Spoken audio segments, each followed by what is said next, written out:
Hi everyone, let's jump straight into 10 local dishes tourists fear to try. Here's a look at some of the world's traditional delicacies, which can sometimes be off-putting to visitors. But perhaps a few of these will now be added to your bucket list. From overpowering smells and animals you'd never think of eating, to some foods that could land you in hospital if they aren't prepared correctly. These are some of the local dishes you probably won't find in your neighborhood supermarket. Let's start with hakal, from Iceland. This is fermented shark. Hakal is one of Iceland's most famous and most feared traditional foods. Made from Greenland shark, it has a reputation as one of the strongest smelling dishes in the world. The reason is simple. The Greenland shark has no kidneys and stores toxic uric acid directly in its flesh. If eaten fresh, the meat is poisonous. Fermentation is not a choice here, it's a survival necessity. Traditionally, the shark is buried underground in shallow gravel pits for 6 to 12 weeks, weighed down with stones to press out the toxic fluids. After this, it's hung to dry for several more months. What remains is a pungent, chewy white meat with a powerful ammonia-rich aroma, often compared to cleaning fluid, urine, or strong blue cheese, depending on how kind the taster is feeling. For tourists, the first shock isn't the flavor, but the smell. Many people instinctively recoil before it even reaches their mouth. The taste itself is sharp, fishy, intensely salty, and lingering. First-timers often describe a delayed wave of flavor that seems to climb back up the nasal passages. Icelanders traditionally chase it with a shot of brennivine, a local schnapps nicknamed Black Death, which helps dull the aftertaste. You might be wary of hakal for several reasons. Firstly, the idea of eating fermented poisonous shark is psychologically daunting. Secondly, the texture can be rubbery and the flavor overwhelming for unprepared palates. Thirdly, if improperly prepared, rare today, but possible with informal producers, residual toxins could cause nausea. Today, hakal is less everyday food and more a rite of passage, sampled at festivals or offered in tourist tastings as a dare. Trying it won't harm most people, but loving it is another matter entirely. Next, balut, from the Philippines. This is duck embryo. Balut is one of the Philippines' most famous street food and one of the most challenging for visitors to experience. At its simplest, balut is a fertilized duck egg containing a partially developed embryo, typically boiled after 14-21 days of incubation. It's eaten warm from the shell and seasoned with salt, vinegar, chili, or garlic. For many Filipinos, balut is a comforting snack, often enjoyed at night with friends and sometimes paired with beer. It's also believed to be a natural energy booster and even an aphrodisiac. Nutritionally, it's extremely rich in protein, calcium, and other minerals. Locals prize the contrast of textures: the soft yolk, rich broth-like liquid inside the shell, and the developing embryo itself. For tourists, however, balut can be deeply unsettling for several reasons. The visual shock is often the biggest hurdle. When the shell is cracked open, the faint outline of feathers, a beak, or tiny bones may be visible depending on the egg's age. This alone is enough to put many people off before they even consider the taste. The texture is another challenge. It's a mix of silky, jelly-like, and slightly crunchy from developing bone. The flavor is intensely savory, more like concentrated poultry broth than a typical boiled egg, which can be overwhelming for unfamiliar palates. There are also hygiene concerns for nervous travelers. While reputable vendors prepare balut safely, street food conditions vary. Tourists unaccustomed to local food handling standards may worry about stomach upsets, especially in hot climates. Also, cultural expectations can add pressure. Locals often encourage visitors to try balut as a test of bravery, which can turn curiosity into anxiety. For many travelers, balut becomes less about taste and more about confronting fear, culture shock, and personal boundaries, all in a single mouthful. Now, back to Europe, where we have casumatsu from Sardinia, Italy. This is known as maggot cheese. Casumatsu is one of the world's most notorious cheeses and arguably Italy's most controversial delicacy. Hailing from the island of Sardinia, it begins life as an ordinary sheep's milk pecorino. But the transformation is what gives it global infamy. The cheese is deliberately exposed to cheese flies, which lay eggs inside it. When the larvae hatch, they digest the fats in the cheese, creating an ultra-soft, creamy texture that oozes from the rind. To Sardinians who still eat it traditionally, casumatsu is a powerful symbol of heritage, rural survival, and bold flavor. It's usually spread onto flatbread, pane carousel, and washed down with strong red wine. The taste is described as intensely sharp, spicy, and burning, with an aftertaste that lingers long after swallowing. For most visitors, however, casumatsu is deeply unsettling for several reasons. The most obvious is the presence of live maggots, which can be clearly seen wriggling inside the cheese. Some can even jump when disturbed, adding an unexpected shock at very close range. The idea of eating a product that is actively alive is a psychological barrier many tourists simply cannot cross. There are also health concerns. Because of the larvae and unpredictable fermentation, casumatsu has been technically illegal under Italian food safety laws for years, though it is still made and sold quietly at local level. In rare cases, improperly handled cheese could cause digestive issues. The smell is another hurdle, far stronger and more aggressive than blue cheese, while the flavor can feel overpowering to untrained palates. Today, casumatsu is less a casual snack and more a dare, challenge, or badge of honor for adventurous travelers. But for many, just being in the same room as the cheese is enough to test their nerves, let alone taking a bite. Next up, it's kai from Peru. This is roasted guinea pig. Kai is one of Peru's most ancient and culturally important dishes. Long before the arrival of the Spanish, guinea pigs were domesticated by the Incas as a vital source of protein in the high Andes. Today, cuy remains a prized food in rural Peru and at traditional celebrations, especially around Cusco, Arequipa, and the Sacred Valley. Cuy is usually prepared whole, often flattened and roasted on a spit or baked in an oven until the skin becomes crisp and golden. It is typically served with potatoes, corn, and spicy sauces such as aji. The meat itself is lean, slightly gamey, and closer in texture to rabbit than chicken. Nutritionally, it's high in protein and low in fat, making it a valued staple in Andean diets. For many tourists, however, cuy can be an emotionally difficult dish to face. The biggest barrier is psychological.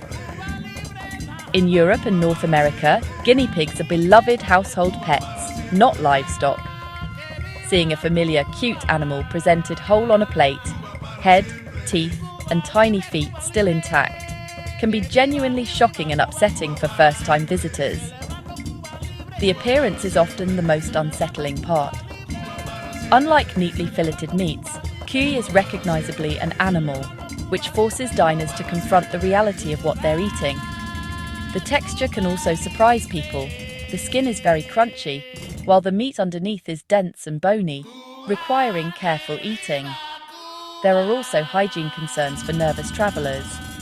While cuy is safe when properly prepared, tourists unfamiliar with rural kitchens or street-side roasting may worry about food handling standards. Again, there's a strong element of social pressure. Tour guides and locals often encourage visitors to try cuy as a cultural experience, which can turn curiosity into anxiety if the tourist feels uncomfortable refusing.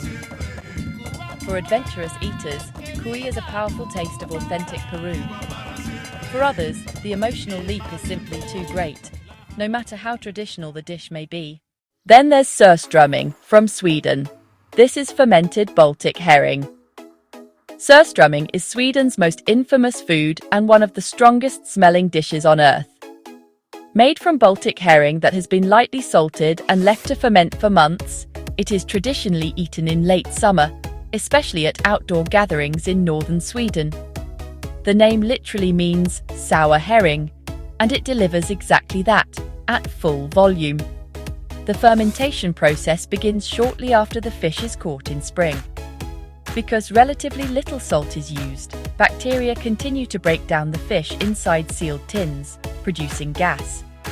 This pressure is so intense that the cans often bulge, and opening one incorrectly can result in an explosive spray of extremely pungent liquid.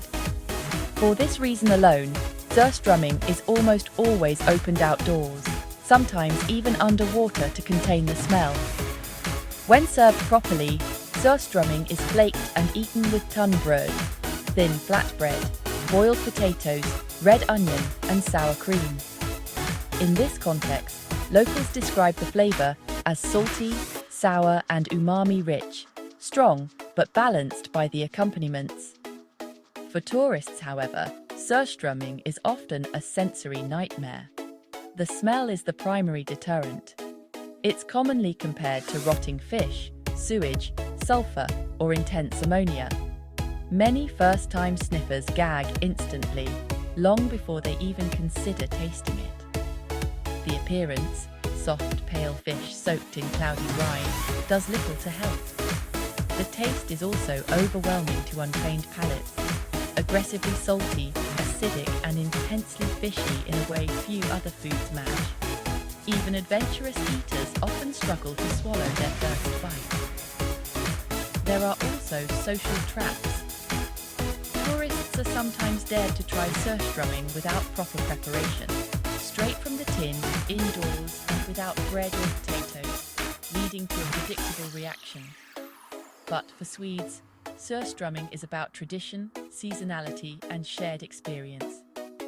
For many visitors, it becomes less a meal and more a test of endurance, one where the nose usually loses long before the taste buds get a say. Now, how about some stink bugs from Thailand? Stink bugs are one of Thailand's more extreme street food delicacies, found most commonly in northern and northeastern regions where eating insects has long been part of rural life.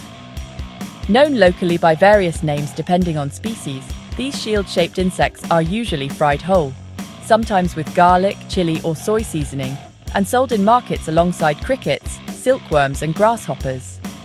For locals, stink bugs are valued as a cheap, sustainable protein source, and some even describe the flavor as surprisingly complex, nutty, smoky, and slightly sweet once cooked.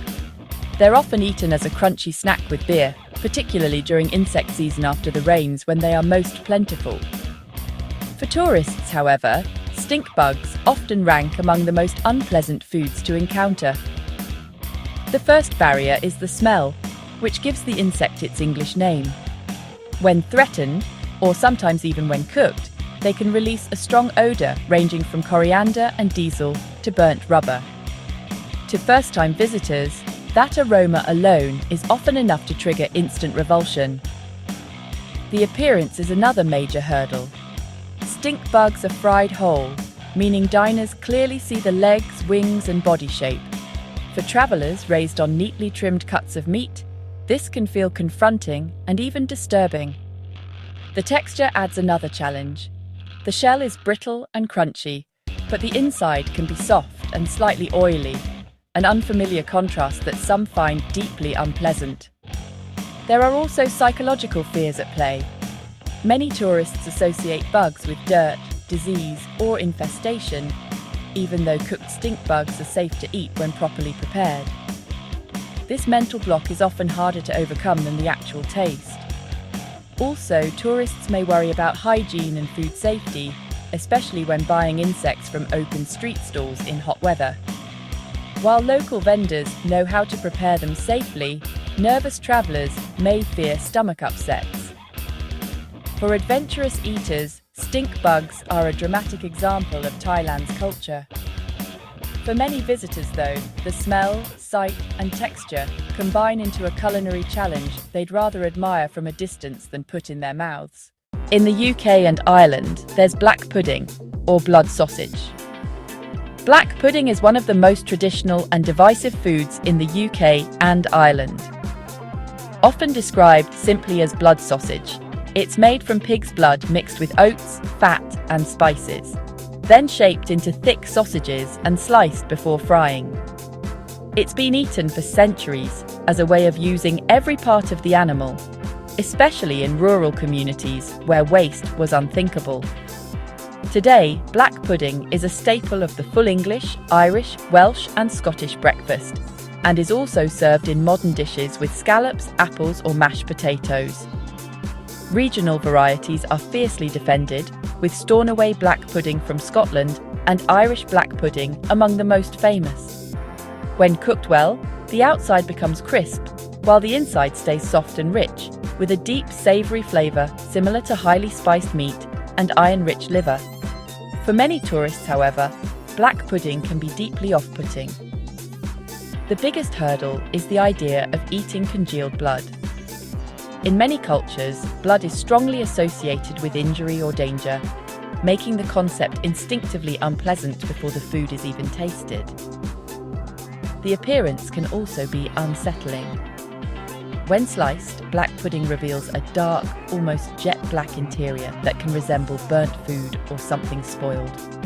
The texture is another challenge.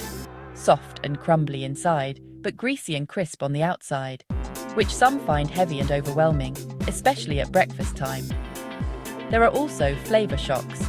Black pudding has a strong metallic richness from the blood, combined with spices and fat. For people used to mild sausages or smoked bacon, this intensity can be surprising and uncomfortable. Dietary and cultural concerns also play a role.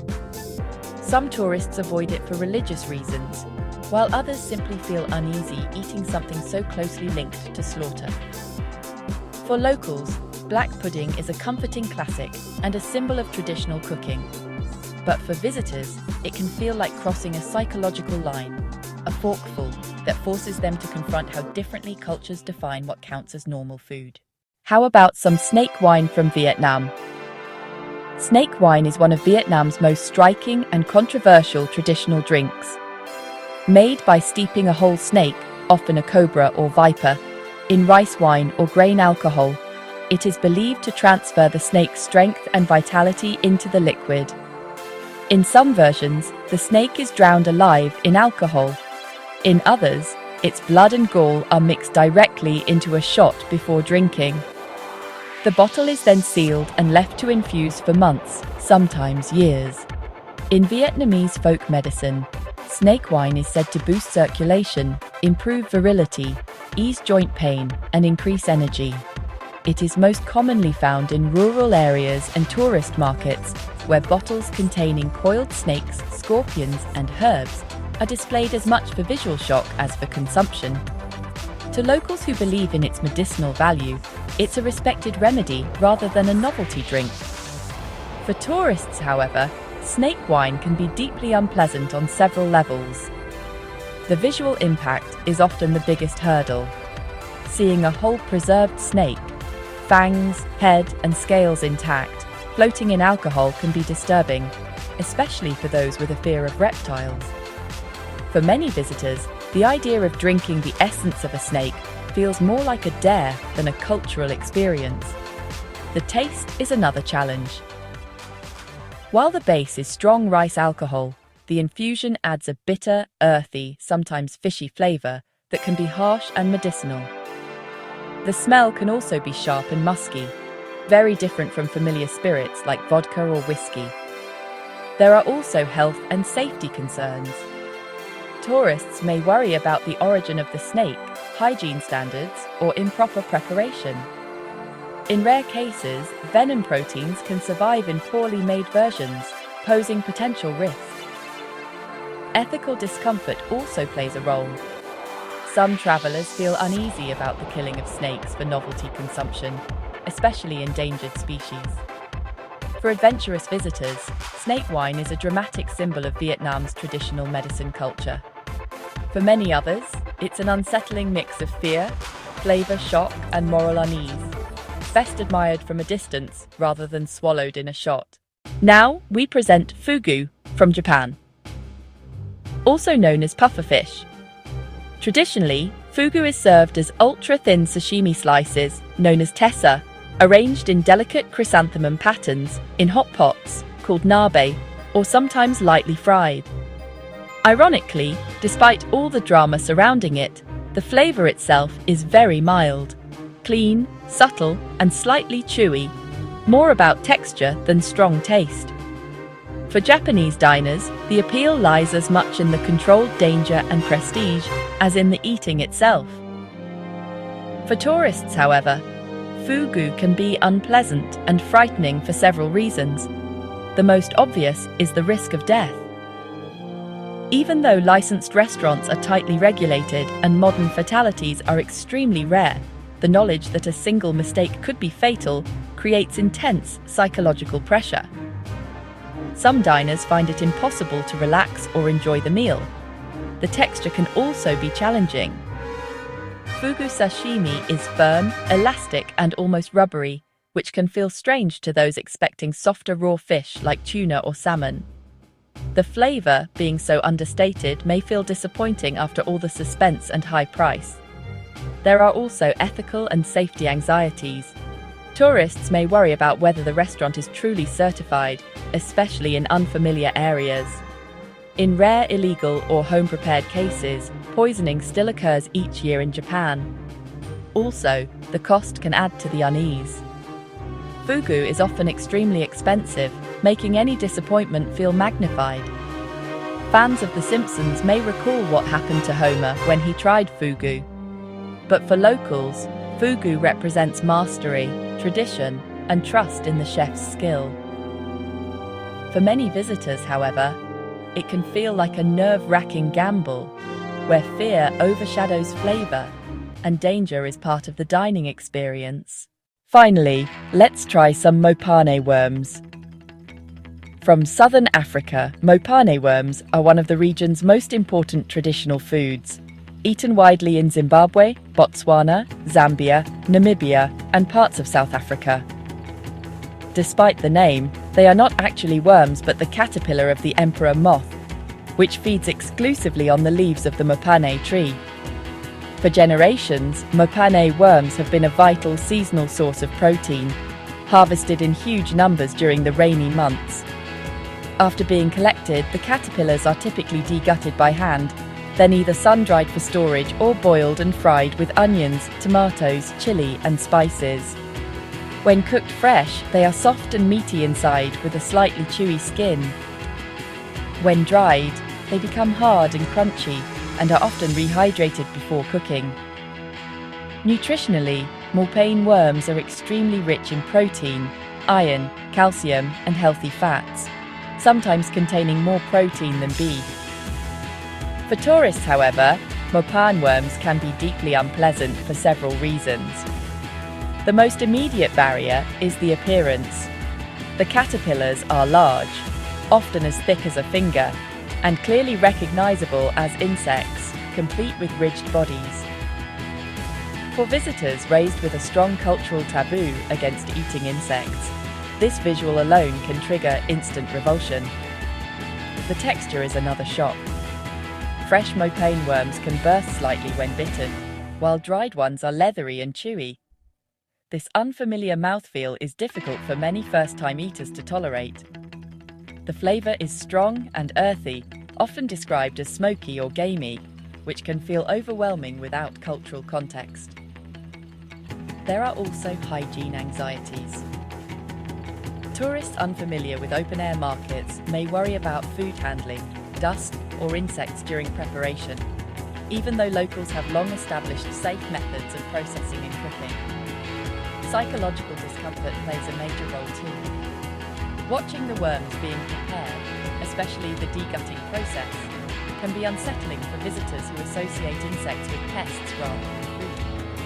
For local communities, mopane worms represent survival, tradition, and sustainability. For many tourists, however, the combined impact of sight, texture, and cultural unfamiliarity turns them from a respected delicacy into one of the most challenging foods they are ever likely to face. That completes our look at some of the world's most extreme foodstuffs. If you enjoyed this video and want to see more, please like and subscribe. Thanks for watching.